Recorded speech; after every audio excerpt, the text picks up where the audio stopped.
Kyle Shanahan was asked about Julio Jones during his press conference. He said, I'm not allowed to legally talk about players and other teams, so I can't answer that exactly the way you want. Anyone I've coached in the past that I have a relationship with, especially a great dude like Julio, obviously I have a ton of respect for. But yeah, we're always interested in improving our team. We'll never just say, hey, we're done. We can't improve our team. You always try to make it happen. But it's harder when you've already given up some stuff to make some new moves and things like that. Everything's got to fit in. It's got to make sense. But yeah, I would never just say we're done. Of course, he's talking about draft capital. It's harder when you've done the trades that they've done, Trey Lance, whatever. Now the stuff that you do have, the draft capital you do have, is more valuable to you. So how do you – I mean, it would have been great if he would have just called Julio and put him on speakerphone, but he didn't. So, I don't know that's anything different than what we've said, but I don't know. I don't feel like Julio Jones is about to be a 49er. Yeah, I think they're in a tough position, Guy, because – what do you do when you have clearly some really expensive players, right? I know that their quarterback by next year will be cheap, but they just paid a premium for their left tackle. Their tight end still makes a lot of money.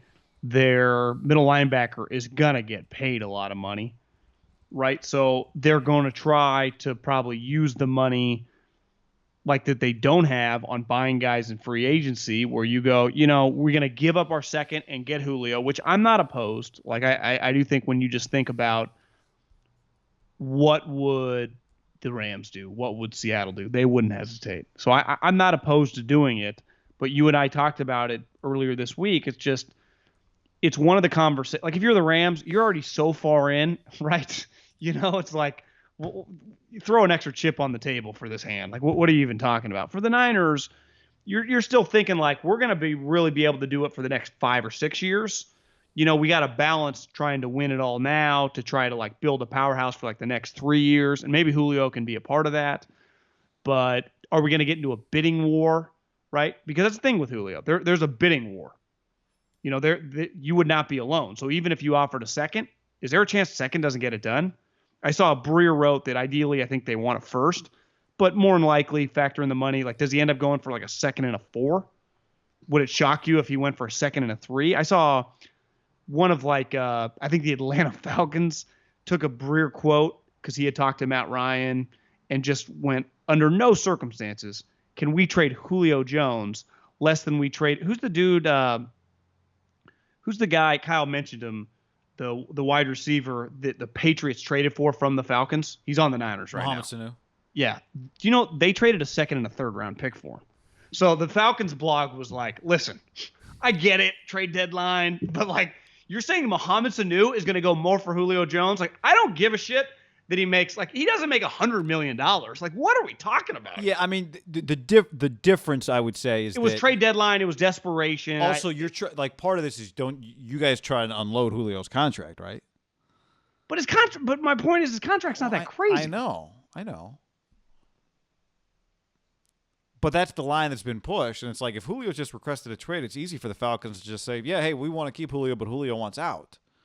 But what I'm saying is it crazy to think that the Falcons, even though they weren't part of that trade, like the new GM, that they go, listen, Mohamed Sanu was traded for a second and third. Like, that's the going rate for Julio, second and a third. Like, that's where you get to a number where it gets a little more difficult. Or is it a second and a fourth, and then if he plays, 14 games, it becomes, or 12, whatever the number is, then it becomes a third, something like that. What about it's like a conditional second that can turn into a 1 if he gets 95 catches or something? That would not feel good because the point of getting him is for him to have 94 catches going into Week 17 and then getting benched. But my point is, we got to win the game, but they don't even have the 1 to give. I know. It'd have to be a future. It would be like maybe Atlanta gets to choose. They want the future 2 or like the future 1. That's not a position you'd want to be in. But, this is where it's interesting that you have, to me, if they don't trade for him, it is I don't want to give Kyle too much credit for whether they do or don't, but there is some, like Kyle's in charge of that. Like this is a guy that Kyle loves, a guy that Kyle knows he can win with, and Kyle ultimately gets to decide whether or not they trade anything for Julio Jones or not, right? Now, clearly, this is not, even though Kyle has the final say, this is not a dictatorship. Like without fully knowing everything that happens behind the scenes. I'm sure there's pulls and tugs and disagreements, but I don't. You don't watch them and think Kyle Shanahan's just doing everything he wants to do against everyone else's wishes, right? Like if Kyle said we're doing this, and Adam Peters and Parag and John Lynch and the whole crew were like, Kyle, I'm telling you this. I don't know what would happen. Depends how strongly he believes in it. But it just you never, when you have a coach who's in charge of everything and who has a player that he coached previously, if this were year one of Kyle, let's say this were Shanahan's first year, I think we'd be talking like, what's Kyle going to do? Is Kyle going to overextend? Is Kyle going to undervalue draft capital because he really values Julio? I don't know. Now, his recent history, I would say, I don't think Kyle's going to do that necessarily. Like I'm talking like trade a 2 that could become a 1 or something like that. Would he trade something that looks like value? I think it's possible just because I do think Julio is still a really good player. So I think you could justify it, but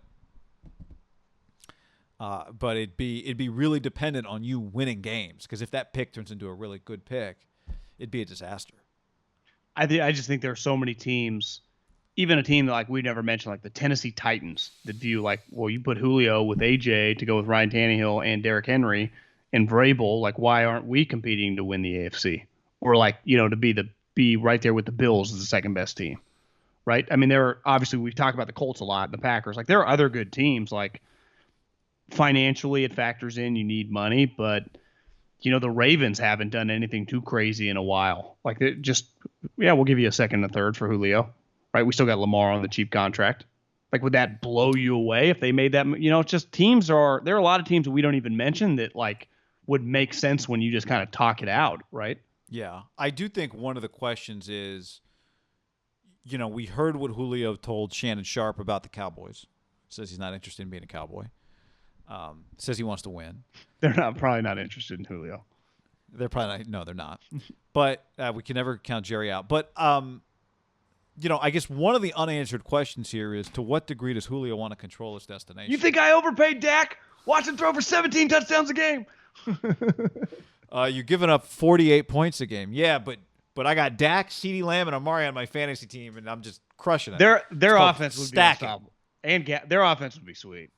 It would be maybe I shouldn't discount them. Maybe I shouldn't discount them. But, I do think that's one thing that we don't really know. As time went on, we found out with Trent Williams, it seemed like maybe there were 2 teams, and he picked he'd rather be a Niner than a Viking. We don't really know. When the news with Russell Wilson came out, which nothing's happened since, we had a list. With Aaron Rodgers, we had a list. We don't have a list from Julio. So we don't really know, would Julio try to maneuver his way to San Francisco? Would he be able to do it so that, he says, I don't want to play for anybody else, and so Atlanta, you can either trade me for a third or I'll come back here. And Atlanta's like, well, all these other teams don't want to trade for him because he's telling them he's going to hold out until they give him a huge extension, so they're not going to do it, right? And he's told the Niners, no, you don't have to extend me, and I'll show up and play, and then we can figure it out. Now, that seems like a pretty far-fetched – I think that's far-fetched, but, that's one thing we don't know is, like, to what degree is Julio going to try and control his destination? He's trying to win. That's one thing But you just listed a bunch of teams that can win. You listed Tennessee and Baltimore, and, New England's a favorite, and it's been a weird situation that, when Rap Sheet came out a couple days ago saying that he asked for the trade, it was kind of like the team was like, we're tired of we're kind of getting Peyton as the bad guy, and they kind of want it out there. But I think this goes back. We had talked about him earlier this week. Julio's not a diva. To me, if this was Odell Beckham, if this was just one of Terrell Owens type guys over the years, the list would be out. We would be breaking down the list for a week, a month. That's not Julio's DNA. When has anyone, just if you're listening to this, ever heard Julio talk? I think what made Julio such a pretty cool you mean before, star. Undisputed.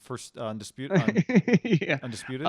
Yeah, you don't. And even then, he didn't say that much. It was Shannon doing all the talking. So it's just I think Julio's probably in a weird way a little uncomfortable. This is not his deal. I don't think he likes all this crap. I remember Jim McElwain, when I got hired at Fresno State, Jim McElwain had just become the offensive coordinator when I moved there with you. And it was a lot of people took a lot of pride in Fresno. that he just got that job. And Alabama was not Alabama yet. It was not. They had not won a championship. I don't even think they had won big, but it was a big deal him getting that job for Nick Saban and coming to Pat, right, to get hired. I remember the first thing he did, because he was tight with Drew Hill, who now works at Oklahoma, was telling Drew the first thing he did when he showed up at work, day one, they flew out and he went right to work, was to go to Julio Jones' house, who was at Alabama, I think from Birmingham or whatever.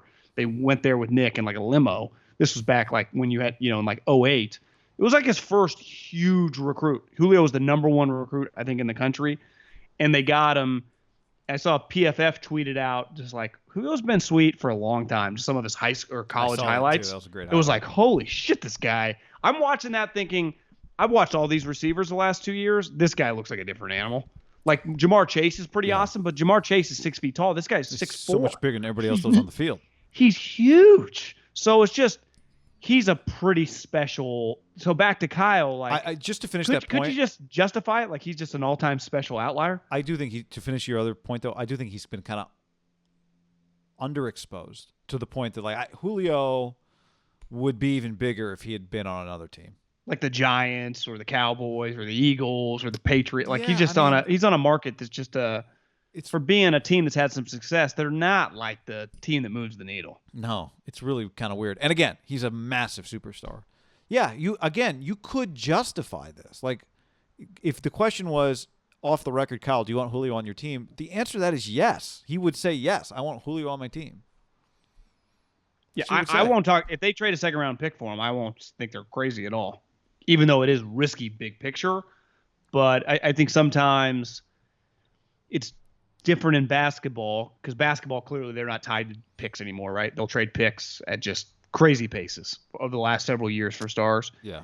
In football, I do think there's validity behind their apprehension to get rid of picks, which you and I have talked about. But even the smart, like number nerds, like they even understand it, right? It's not something that a lot of people get. Honestly, you get more heat when you make big trades, right? It's like, damn, they gave up 2 1s for it. Whoa. Right? More in basketball, it's like, wow, you only give up 2 first rounders. It almost James Harden. overcorrects, right? Although you've had some football trades where it's like the Jamal Adams trade is just like, oh, okay.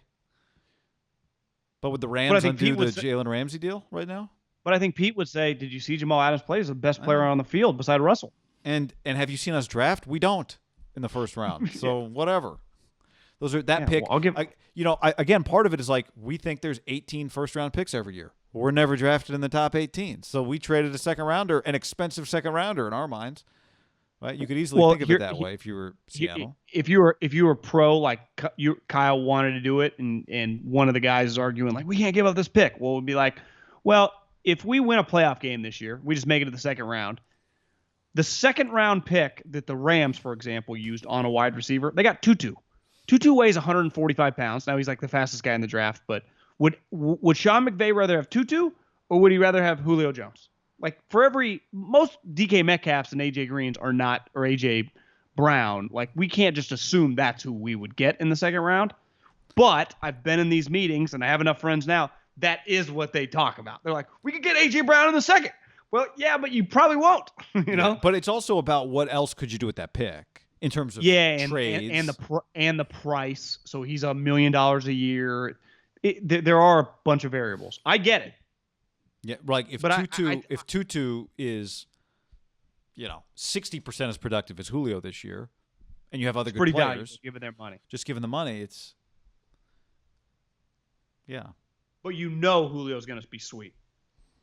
I mean, I think I know that. He did get hurt last year, but I think I know that. Yeah. I guess when he's on the field, he's sweet. Yeah.